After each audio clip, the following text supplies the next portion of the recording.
My name is Dimitro. Today I will show you how to clean the filter on your Samsung washing machine. We know the axle is the same door. Take it flat, use the bottom of a spoon or twist it. And the axis is so opened and the doors. Here we have an emergency water drain hose. We tighten the plug. Excess water can be released through this hose. I'm asking for help with a syringe. There isn't much driving there. When you unscrew the plug, water will flow out. It's better to earn money this way. Now, if the water has run out, you can unscrew the plug.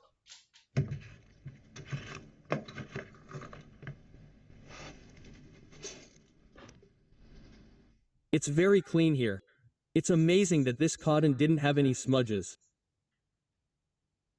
The most important thing is that we need to check the pump impeller to ensure that it is still clean.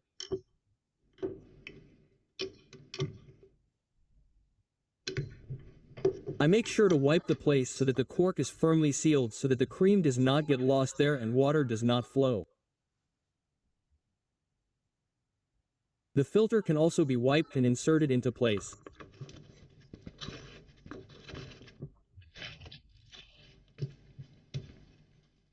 We are ready to work. Whoever enjoyed the video, please like and subscribe.